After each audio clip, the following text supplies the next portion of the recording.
আবার এ বিন্দুতে কেন্দ্র বরাবর বেগ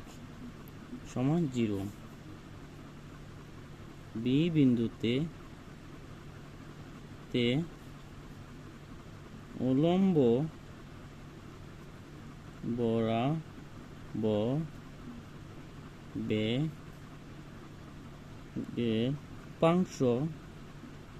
উপাংশ বি,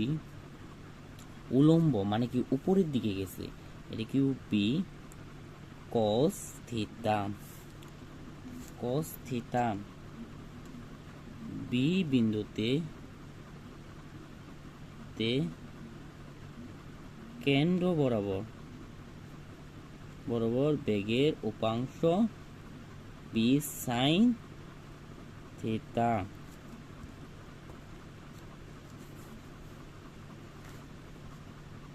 অতএব আমরা লিখতে পারি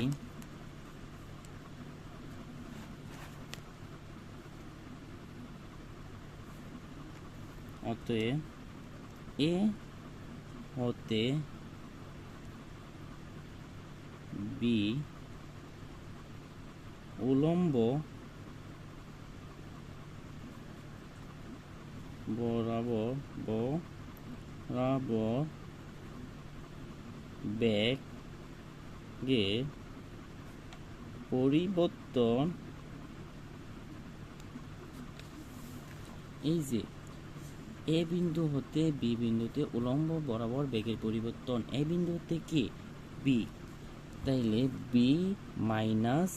বি সমান 0। আবার এ হতে বি কেন্দ্র বরাবর বেগের পরিবর্তন, কেন্দ্র বরাবর, তাইলে এ বিন্দুতে বেগের পরিবর্তন 0, তাহলে বি বিন্দুতে কি থিটা, তাহলে মাইনাস থিটা সমান 0, তাইলে কি হবে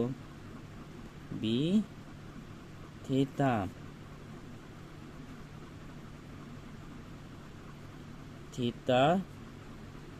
মান খোঁজো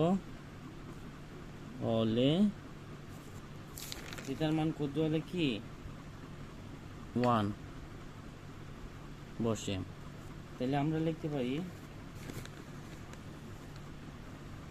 আমরা কি লিখতে পারি কেন্দ্রমুখী ত্বরণ,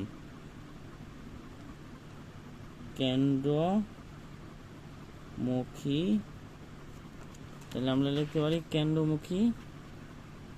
ত্বরণ এ, কেন্দ্রমুখী ত্বরণ মানে কি এ সমান বি থিটা সমান টি দা ভাগ করলে, তাহলে আমরা পাইতাছি বি ডাব্লিউ, কি পাইতাছি বি ডাব্লিউ, তাহলে বি ডাব্লিউ সমান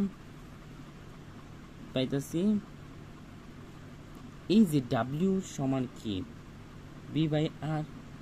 তাইলে আমরা ডাইরেক্ট লিখে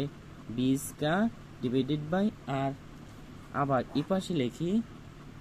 কেন্দ্রমুখী বল, আবার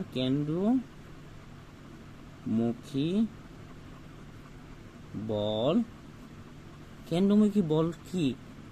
এফ সমান এম এ, তাইলে এম এর মান পাইছি, তাহলে এর মান কি পাইছি বি স্কয়ার বাই আর, তাইলে কি proofed, P R O P E D proofed, এটাই আমাদের প্রমাণিত।